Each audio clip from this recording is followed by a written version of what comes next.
사사기 8장.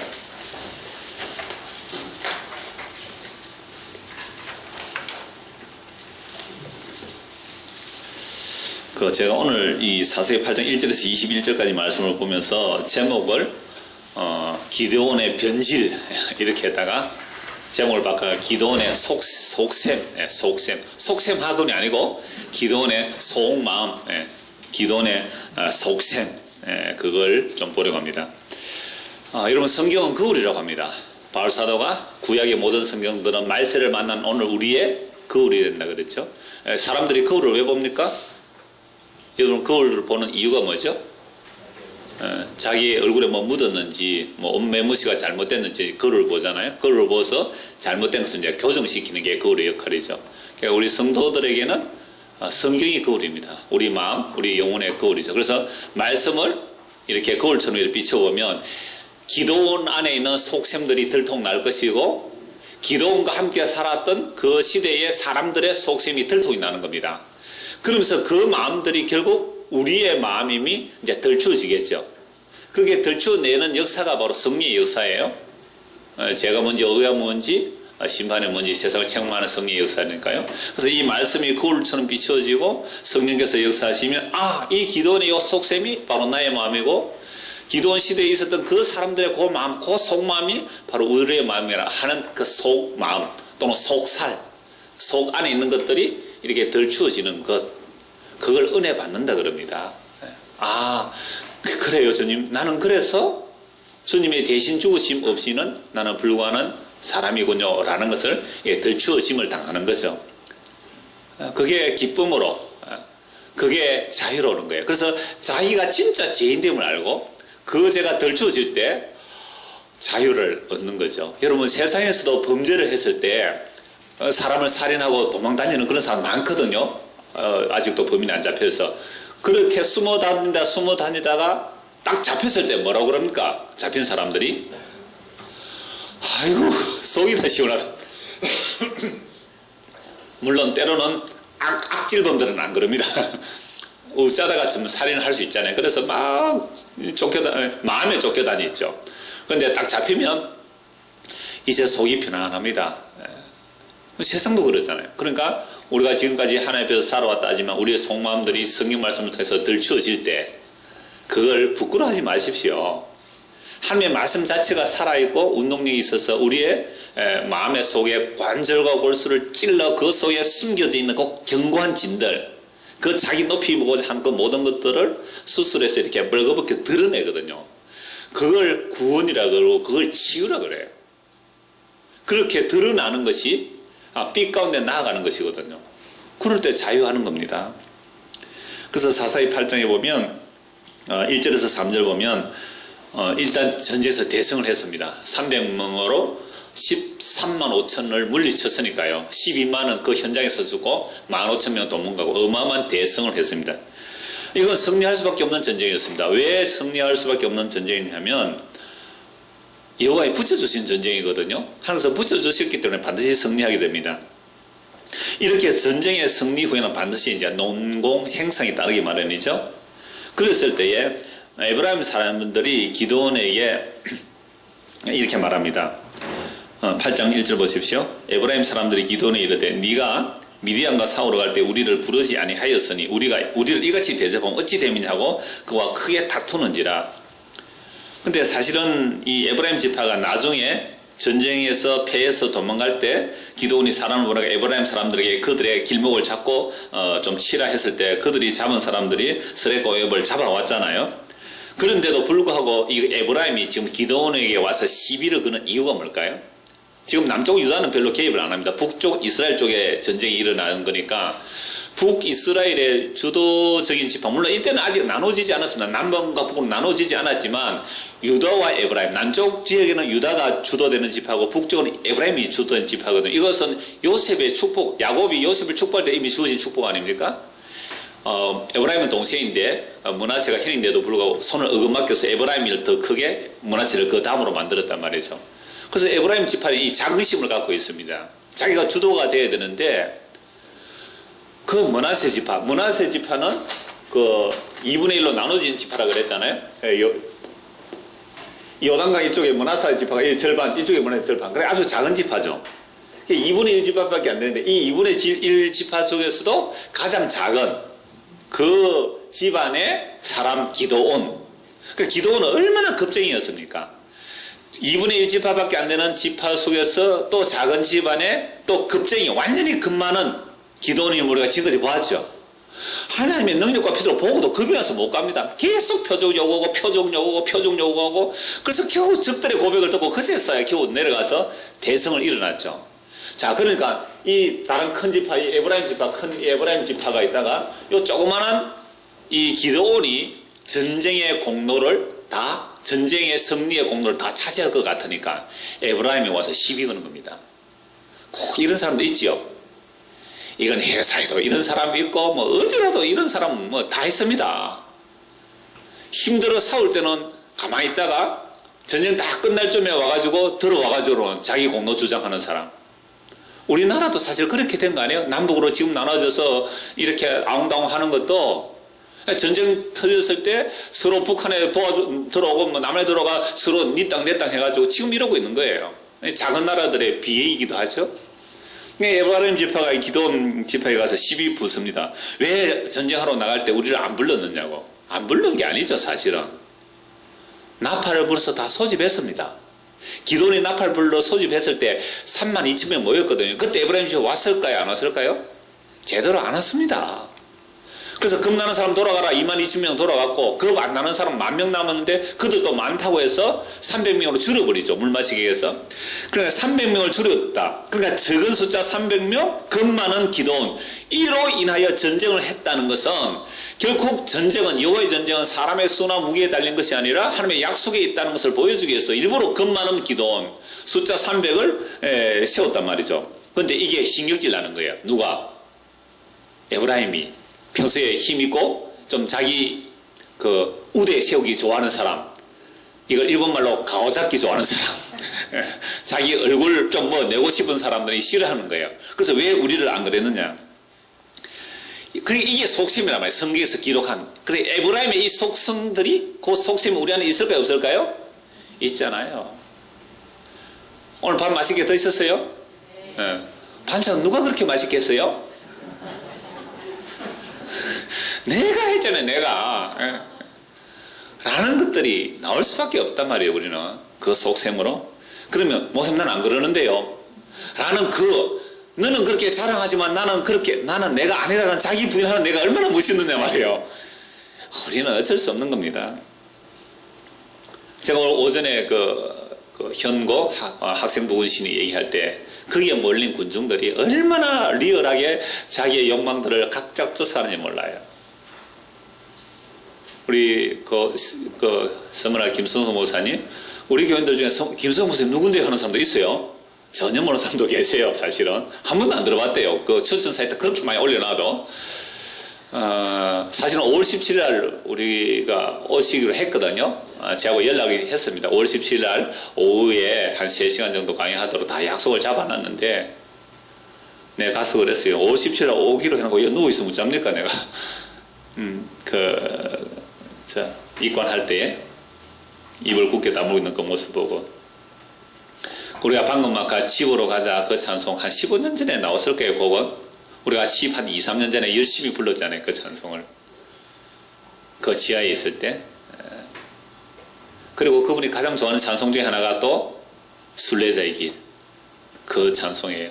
그거 하면 저는 또 눈물이 핑 도는데, 옛날에 거제에 가신 조용배 집사님 가실 때 우리 집사람하고 이사 간다고 제가 마지막 신방을 가서 그 찬송 불렀어요. 오늘은 이고 내일은 저고. 그거 막 같이 울면서 찬송하고 그렇게 간 기억이 납니다. 이분의 이력은 화려해요. 중고등부 때, 중학교 때, 초등학교 때부터 교회 나간 걸로 그래 알아요. 아버지가 생일 선물로 기타를 주었고, 그 다음에 어릴 때면 교회 나갔는데 뭐 부모들은 안 나갔고, 그래서 열심히 나요. 중학교, 고등학교 때 얼마나 열심히 나요. 고등학교 다닐 때도 주 5일을 교회 나갔대요. 주 5일을 교회 나가. 그 가서 뭐 합니까? 등사지 옛날에 먹지로 빛을 필면해가 등사하고 주부 만들고, 그렇게 하면서도 이 음악이 좀 절대음감이 있었어요. 기타 치고 뭐 그렇게 하다가 뭐 서울대 갔어요. 그러니까 뭐 학생들이 뭐 시간 없다 손 핑계다 그래요. 그런데 그 사람 머리도 좀 좋은가 봐요. 그래서 이제 서울대 가서 졸업을 군에 갔다 와서 군에 있다가 학교 다니다가 군에 갔다 와서 모르는 분이 있어서 잠시 소개하려고 하는 겁니다. 군에 갔다 와서 자기 친구가 야 대학 가요제 하는데 한번 나가봐라 하면서 원서를 하나 가져왔더래요. 그러니까 그 원서 보고 그래 한번 나가볼까 하고 10분 만에 작사 작곡한 게 비 오는 날에 있습니다. 88년 그 대학 가요제 그랑프리예요. 그냥 대상 아니 최고의 상 그랑프리거든요. 비 오는 날에. 그럼 대학 가요제 88년도에 제일 그 그랑프리 하면 제법 뜨거든요. 그거 한 곡으로 평생 먹고 살 수 있어요. 근데 그래 우승해가지고 막 인터뷰 요청 오는데 학교 갔죠. 선배들이 교수들이 뭐라고 거예요. 지금 시국이 어느 때인데 딴따라 짓 하고 다니느냐고. 그래가지고 뭐 방송에도 못 나가고 그냥 허지부지 가장 대학가요제 그랑프리 받았는데 가장 인기 없는 사람이 되었죠. 그렇게 이제 대학을 졸업하다가 나중에 정치판에 들어간 거예요. 이제 스카우트 해갔겠죠. 야당입니다. 근데 여당이 아니라 야당 총재의 청년 특보로 들어간 겁니다. 대단한 권력이거든요. 그렇게 가다가 대학 다닐 때 좀 대못하고 그런가 봐요. 뭐 성적이 또 좀 불에 태우고 말이죠. 많이 성적이 불에 많이 태웠대. 그래서 미국에 갔는데 비자가 좀 안 나오고 뭐 그랬다는 얘기도 들었는데 그렇게 하다가 대학 가면서 중고등부 때 열심히 교회 다녔지만 대학 가서 이제 고민이 됐던 거예요. 진리가 다른 데 진리가 있으면 자유를 얻겠더래요. 하나님이 어릴 때부터 하나님 어떤 분이에요? 천지 만물을 창조하시고 우리의 죄를 다 아시고 우리를 다 살펴보시고 이게 굉장히 부담되죠, 여러분들. 제가 한 2, 3주 전에 그게 이제 시편 139편 우리의 마음의 생각을 아시고 우리가 어디에 앉았는지 어디에 누웠는지 어제 무슨 일을 했는지 지난 여름에 네 무슨 일을 했는지 다 아신다는 게 이런 부담돼요. 그러니까 이런 하나님이 안 계시면 좋겠다는 마음이 들더랍니다. 그래서 열심히 대학 가서 동양학 공부를 하고 어떤 불경을 공부하고 깊이까지 공부했대요. 그래서 4주만 되면 그 사람 다 이렇게 점 치줄 수 있다 그래요. 그 정도로 60갑자 짚어가면서 그렇게 공부를 했는데 그것도 진리는 없더라는 거죠. 반야신경에 보면 저도 중학교 불교학교라서 반야신경 거의 다 외우다시피 했습니다. 그래서 제일 끝에 보면 아제 바라제 바라승아제라고 있거든요. 건너가라 그 강을 건너라. 그러면 그곳에 진리가 있을 것이다. 그러니까 불교는 그 정도까지 얘기 못하는 거죠. 진리를 추구하시면 진리가 뭔지를 얘기를 못하는 것. 그 율법적인 상황을 얘기하면서. 그런 공부까지 다 했죠. 그러다가 내가 성경만 이렇게 공부했는데 해서 다시 성경 공부하고 그래서 미국에 가 한국에서 유혹을 받아서 그 다음에 노래를 잘했기 때문에 그에게서 사사받은 박효신 맞아요? 김종민 뭐 이런 사람들이 다 이렇게 김성수 목사에게 사사받았다요. 돈 주고 노래 배우러 왔대요. 근데 그들이 막 뜨고 그랬잖아요. 그 에베소서 설교에 보면 나오는데 그때 자기는 야 내한테 돈 받고 가르침 받은 자가 인기가 있고 막 뜨고 이분도 뭐 가요 톱10 할 때 옛날에 나올 때에 뭐 한 6인가 8위까지 했어요. 그 뭐 천사들의 도시 그렇게 해서 불렀던 그런 녹들을 여하튼 유명하죠. 그래가 한국에서는 유혹받으러 가서 미국에 가가지고 신학을 했습니다.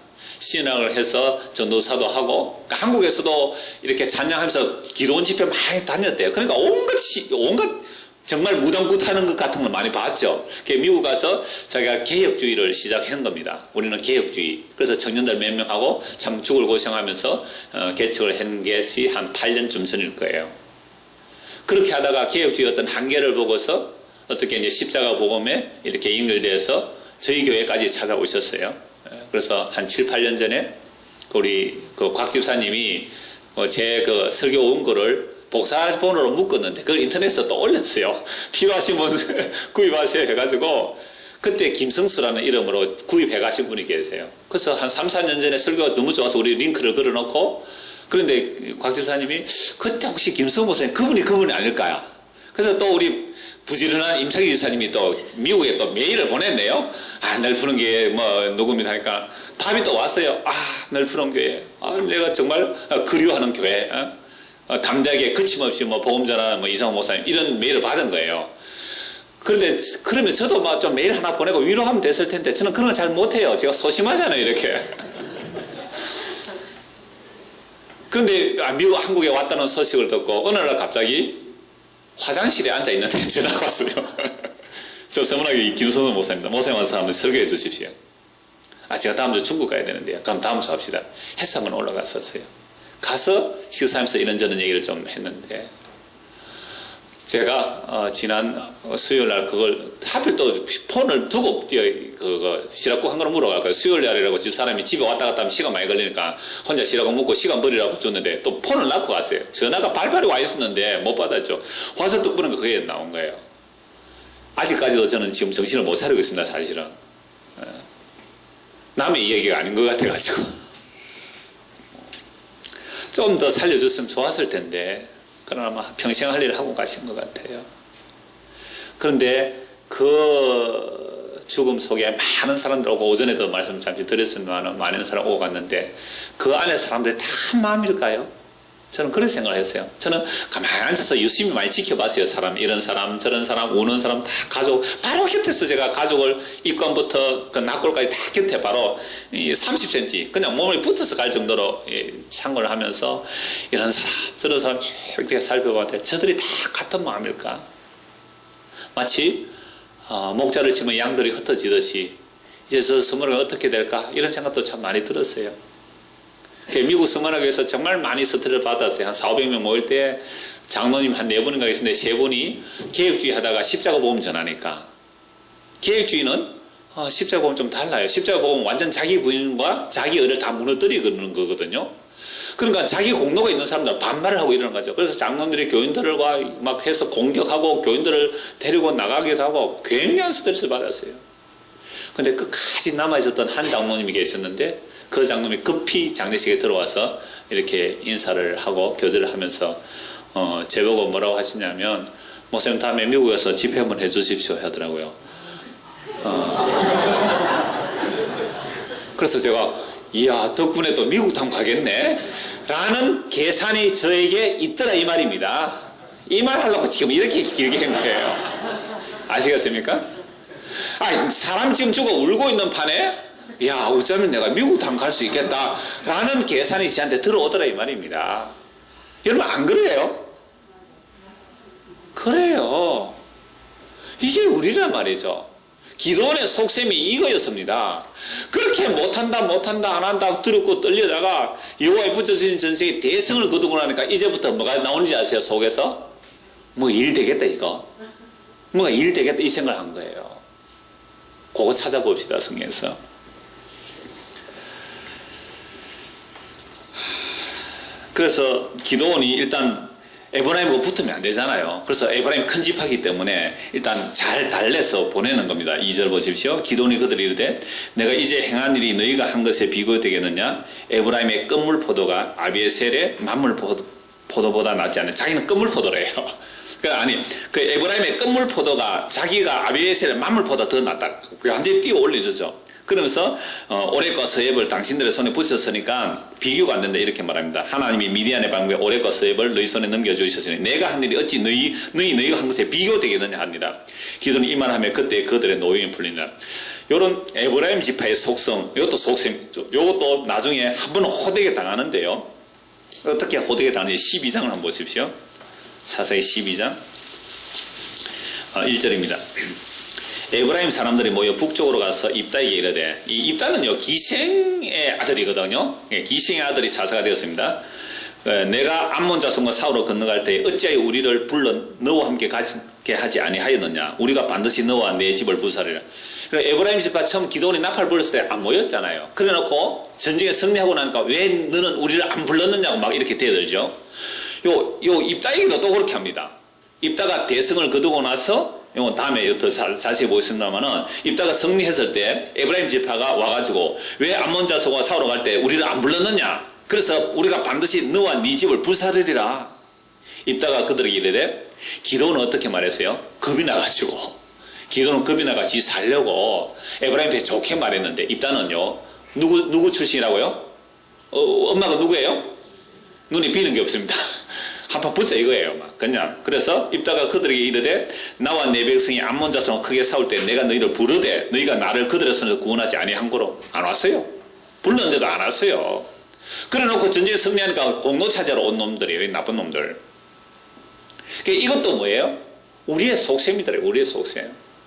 누가 다 이렇게 공로를 희생해나면 거기에 딱 가서 숟가락 하나 얹으려고 하는, 오히려 숟가락 얹는 정도가 아니라 공로를 차지하려고 하는 이런 모습이 우리 속에 있잖아요. 제가 아까 그 얘기한 이야기가 그 이야기입니다. 나는 너희가 도와주지 아니하는 것을 보고 내 목숨을 돌보지 아니하고 건너가서 암몬 자손을 쳤더니 여호와께서 그들을 내 손에 넘겨주셔. 너희가 어찌하여 오늘 내게 올라와서 나와 더불어 싸우자 하느냐 하니라. 입다가 길르앗 사람을 다 모으고 에브라임과 싸웠으며 길르앗 사람들이 에브라임을 쳐서 물질질렀어요. 놀랍죠? 작은 길르앗이 큰 에브라임 물질질른 거예요. 이거 한번 하나님께 징계하시는 겁니다. 에브라임 쳐서 무찔렀으니 이는 에브라임의 말이 너희 길르앗 사람 본래 에브라임에서 도망한 자로서 에브라임과 므낫세 중에 있다 하였습니다. 에브라임과 므낫세 사이에 아주 끼어 사는 길르앗, 그 에브라임에서 도망간 아주 별볼없는 사로 모독을 한 거죠. 에브라임 지파가 아주 가짜게 보았죠. 자, 길르앗 사람이 에브라임 사람보다 앞서 요단강 나루턱을 장하고 에브라임 사람의 도망하는 자가 말하기를 청하건대 나를 건너가게 하면 길르앗 사람이 그에게 묻기를 네가 에브라임 사람이냐 하여 그가 만에 아니라 하면 에브라임 사람 죽이니까 아니라 하면 그에게 이걸 시볼렛이라 발음하라 하여 에브라임 사람이 그렇게 바로 말하지 못하고 시볼렛이라 발음하면 길르앗 똑같죠? 제가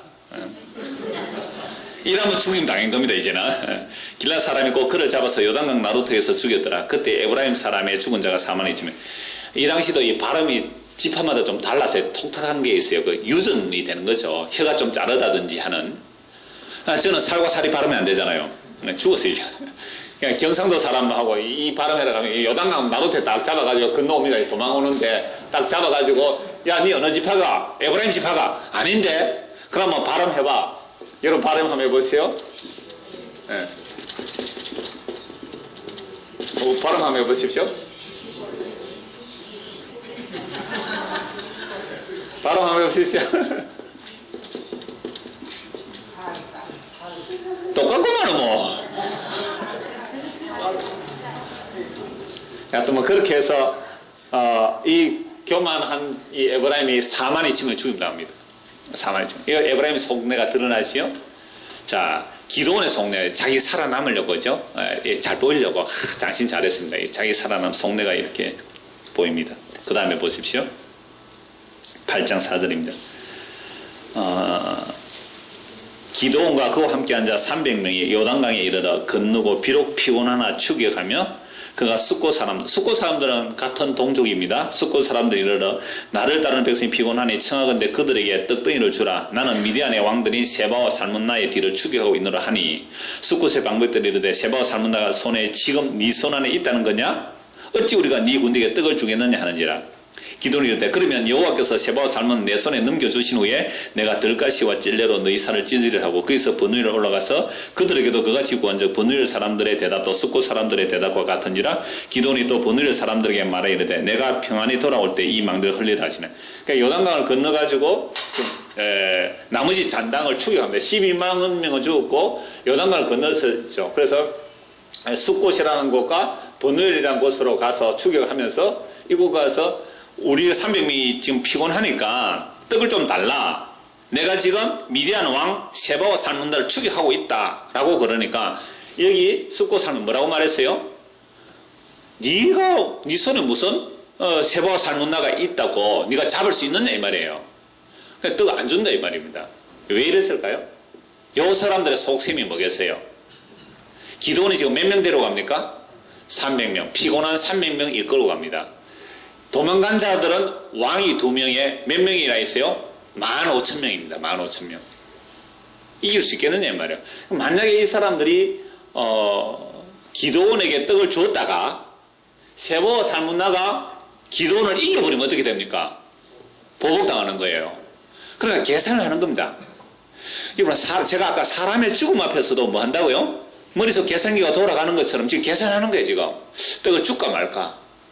만약에 떡을 주가지고 그럼 여러분들 보세요. 15,000 아무리 도망가는 패잔병들이지만 15,000명이에요. 왕과 함께 300명입니다. 누가 이기겠어요? 어디에 투자하겠습니까? 15,000명에 투자하는 거죠. 우리는. 그러니까 이 변방이니까 그죠? 이 요단강 건너 변방이니까 이들이 공격하면 뭐 다 보복당하는 거죠. 그래서 떡을 안 주는 겁니다. 그 기도원이 있다가 내가 돌아올 때 한번 보자. 들가시로 찢어 죽이겠다. 그러면 요 옆에 또 번외를 갑니다. 여기도 똑같은 말을 하는 거예요. 그래서 여기 마음대로 내가 헐겠다 해서 이제 추격을 하러 갑니다. 이때 세바나 살문나 갈골에 있는 동방 사람의 모든 군대 중에 칼든 자 12만 명이 죽었고 그 남은 15,000명 가량은 그들을 따라와서 거기에 있더라. 적군이 안심하고 있는 중에 이제 더 이상 추격 못하겠지. 군인도 얼마 안 되니까 150명 정도야 뭐 어떻게든 그죠? 물리칠 수 아니겠습니까? 기드온이 노바와 욕바와 동쪽 장마에 거주하는 자의 길로 올라가서 그 적진을 치니 셀바와 살문나 도만을 하는지라. 기드온이 그들의 뒤를 추격해 미디안의 두 왕 세바와 살문나를 사로잡고 그 온 진영을 격파하니라. 15,000명 다 진멸하고 또 왕 둘을 잡아서 끌고 옵니다. 원래 여호와의 전쟁은 진멸 전쟁, 헤렘 전쟁이기 때문에 다 진멸해야 되는데 그런데 왜 두 왕을 끌고 왔을까요? 왜 두 왕을 안 죽이고 끌고 왔을까요? 자기 속셈이 뭐겠어요? 봐라, 내가 세바와 살문나를 이긴 내가 용사다. 내가 임금이다. 나중에 뭐 임금 되어주세요 하니까 나는 임금 안 된다고 했지만 그러나 이 기돈의 속셈에 그게 있는 거예요.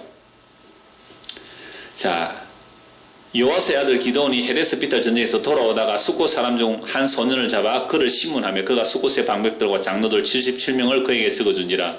기드온이 숫곳 사람들에 이르러 말하되 너희가 전에 나를 희롱하여 이르기를 세바와 살문나의 손이 지금 네 손에 있다는 그냐 어찌 우리가 내 피곤한 사람들 떡을 주겠느냐 한 그 세바와 살문나를 보라 하고 세바와 살문나를 잡아서 죽여야 되는데 끌고 온 이유가 뭐라고요? 봐라, 내가 적을 물리치지 않았냐. 보세요. 기드온이 적을 물리치기까지는 못 갑니다. 안 갑니다. 표적 보여주세요. 표적 보여주세요. 그래서 겨우 갔잖아요. 근데 여호와의 전쟁, 즉 여호와께서 뿌려주신 적는 전쟁의 경험을 한번 딱 하고 나니까 여호와께서 물었어요? 안 물었어요? 가는 거? 안 물었습니다. 그러면서 말로서는 여호와께서 내 손에 넘겨주시면 했지만 여호와의 신탁을 받은 말이 아니거든요. 그러니까 여기에 기도원에 무슨 속셈이 있어요. 그거 좀 이따 보도록 하고요. 그래서 이제 데리고 와서 그 성읍 장로들을 붙잡아 들가시와 찔레로 숫곳 사람을 징벌하고 분을 망대를 하며 그 성읍 사람들을 죽이니라. 기도를 왜 세워놨습니까? 이스라엘을 구원하라고 세워놨잖아요. 근데 이스라엘 구원한 게 뭐예요? 아니고 뭐예요? 예, 찢어 놓아버렸잖아요. 백성들을 찢어버리고 죽여버렸습니다. 망대를 헐어버렸습니다. 망대는 적들이 오면 숨는 요새거든요. 그 요새를 헐어버렸어요. 뭐 안 해줬다고요? 자기 뜻에 동조 안 했다고. 여기서 추격하는 것은 요단강 건너 도망가 버렸잖아요. 추격하는 것은 여호와께서 가서 잡으라고 안 했습니다. 놀랍게도 여호와의 명령이 없어요. 기도는 자기 생각으로 갔어요. 그럼 왜 갔을까요? 여호와 명령 안 했는데 왜 갔을까요? 전에는 가라 해도 겁이 나서 못 갑니다 한 사람이 가라고 안 했는데 왜 갔어요? 일단 여호와의 전쟁에 경험을 해서 업된 거예요. 업.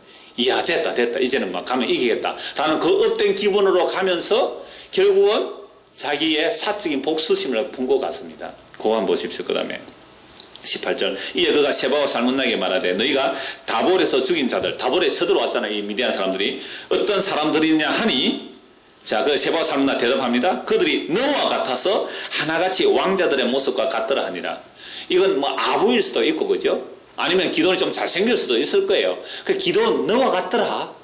그 지금 기도원이 다볼에 얼마나 많이 공격을 해왔어요. 그러니까 자기 형제들이 거의 죽은 거예요. 뭐 사촌이 죽을 수도 있고 자기 동족들이 죽은 겁니다.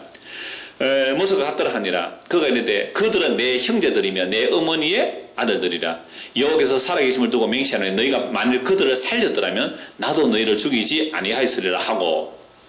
그러니까 지금 이거 사적인 모습에서 지금 추격해 온 거죠. 그의 맏아들 얘들에게 이르되 일어나 그들을 죽이라 하였으나 그 소년이 그의 칼을 빼지 못하였으니 이는 아직 어려서 두려움이었더라. 세바와 살문나가 이르되 네가 일어나 우리를 치라. 사람이 없다면 그의 힘도 그러하니라 하니 기돈이 일어나 세바와 살문나를 죽이고 그들의 낙타목에 있는 초승달 장식들을 떼어서 가지니라. 요 그들의 낙타목에 있는 초승달 장식이 임금의 표시거든요. 이것도 사실은 진멸의 대상입니다. 근데 뺏어서 뭐예요? 자기가 취하죠. 무슨 속셈이에요? 왕에 되고자 하는 속셈. 물론 나중에 그 다음 주에 보겠습니다. 그는 왕의 요구할 때 거절하지만 또 다른 왕을 원한 거예요. 그게 제사장 되는 걸 요구했는데요. 그래서 망하는 기돈의 집을 보게 됩니다. 자, 여기서 볼 때에 기도원의 속셈과 숫곳과 브누엘 사람들의 속셈과 에브라임의 속셈들이 다 벌거벗겨듯이 이렇게 들추어지죠. 다 뭐밖에 생각 안 한 거죠? 자기 이익밖에 생각 안 하더라 이 말입니다. 자기 이익밖에. 그래서 기드온이 이렇게 추격해가서 사적인 복수를 하고 이렇게 돌아올 때에 자기 동족을 찢어버렸거든요. 들가시, 물론 들가시 또는 찔레 이런 것들로 찢어버렸다 그러는데, 고대에 가면 철 타작기가 있어요. 타작을 할 때에 그 나무에다가 뭐 돌멩이 이런 걸 달아가지고 짐승에서 두두두 가면서 땅에 곡식을 끌어놓고 그렇게 타작하기도 하고, 나무에다가 쭈삣쭈삣한 철을 박아가지고 그걸 타작기로 밀면, 그 가시라 철 타작기, 그렇게 밀면은 그 곡식이 탈곡되는 게 있어요. 사람을 눕혀놓고 철 타작기로 밀어버리면 어떻게 될까요? 퍽퍽퍽 지켜나가겠죠. 철 타작기로 공격하는 것도 있습니다. 제가 아래께 차를 타고 오는데 철 타작기 왜 생각나냐면, 그 도로를 앞에 저 창원대로 나무 심는다고 차선을 바꾸는데 기존의 차선에 있는 걸 깔아내는데 뭐로 깔아내죠? 큰 이렇게 새로 된 깡철로 된 걸로 한 바퀴 돌리면 철 다 파이잖아요. 그거 보면서 철 타작기가 생각났어요. 그래서 우리 집 사람들 가다가 여보 저 밑에 사람 끌리면 어찌 되겠노?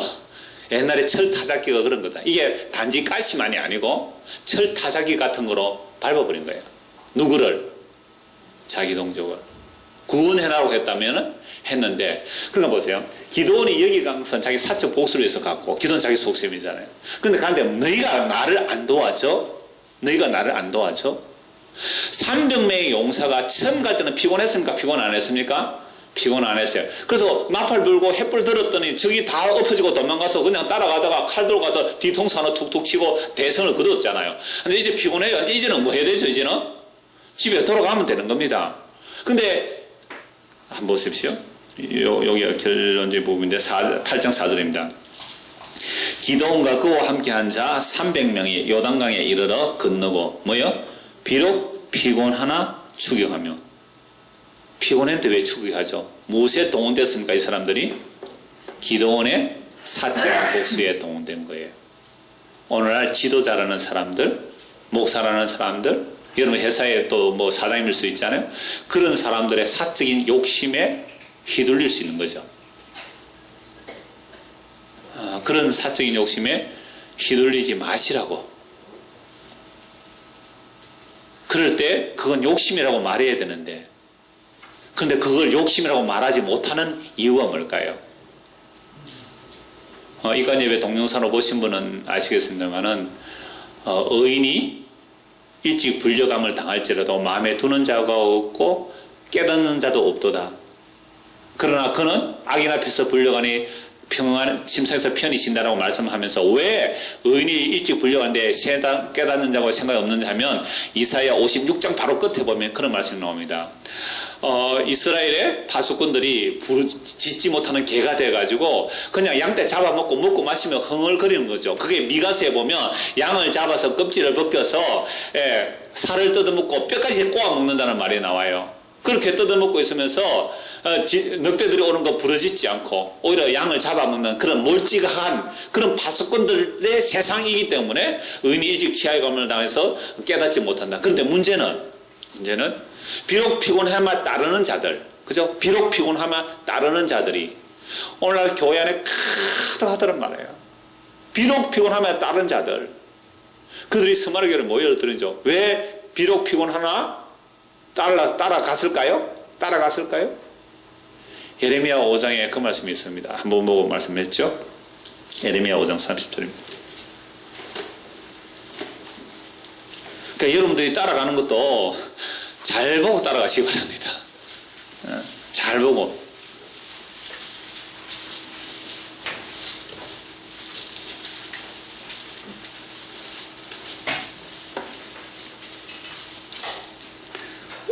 5장 30절 31절 우리 같이 한번 읽겠습니다.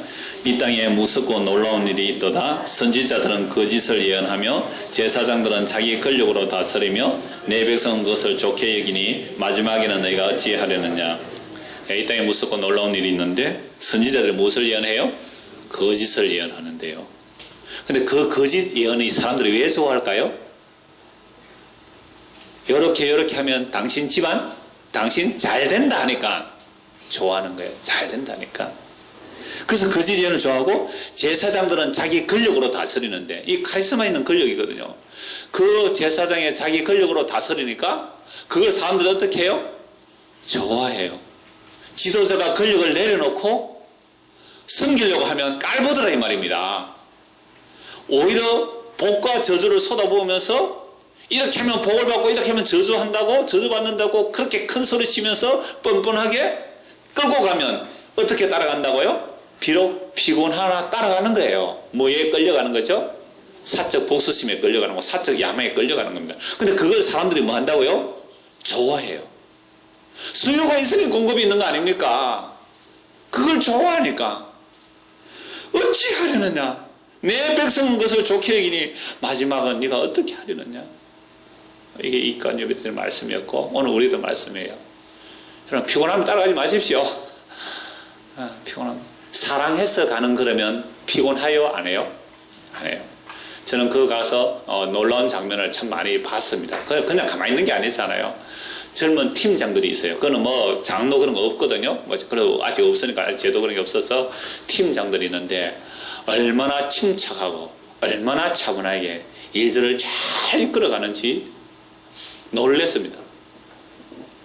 그러면서 어떤 사람들은 본인이 진짜 아픈데, 허리도 아프고 정말 아픈 사람이 거기서 3일을 거기서 그냥 그 식당, 그 장례식장 식당에서 3일을 누워 자는 사람이 있고, 어떤 사람은 시어머니가 아파가 꼴꼴 하는데도 불같이 저 전주에서 달려와가지고 하루 종일 하고 시어머니 때문에 또 그 다음날 내려간 사람도 있고, 그들은 피곤해서 따르는 게 아니라 무엇으로요? 기쁨으로. 그래서 여러분들이 헌신과 봉사할 때 주님을 사랑해서 가면 기쁨이에요. 피곤해도 기쁨이면 가시고, 수고하는데 기쁨이 없고 피곤하시더라 따라가지 마십시오. 이렇게 해놓으면 여러분들이 선택은 알아서 하시기 바랍니다. 그래서 기도원 안에 속셈 발견하셔야 되고, 숙고 사람들과 분노의 사람들의 속셈, 또 누구요? 에브라임의 속셈들, 이런 것들이 다 덜 추워지면 덜 추워질수록 주님이 그 기도원이 나네요, 그 에브라임이 나네요, 그 숙고가 그 눈치 보면서 어느 편에 쓸까? 어느 편에 쓸까? 그 숙고가 분노의 사람 바로 나네요. 전부 우리잖아요. 전부.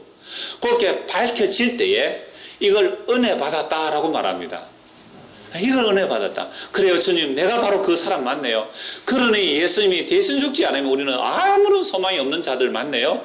주님 고맙습니다 하고 살아가는 저와 여러분 되기를 바랍니다. 기도하겠습니다. 하나님 아버지, 우리의 속셈들이 말씀 속에 다 덜추어지게 하여 주옵소서. 그래야 뻘거벗듯이 드러나게 하옵소서. 그래야 자기 자랑하지 아니하고 나의 부끄러움과 수치를 대신 가려주신 예수 그리스도, 그분의 십자가만 자랑할 수 있는 믿음의 사람들이 되게 하여 주옵소서. 예수님 이름으로 기도드리옵나이다. 아멘.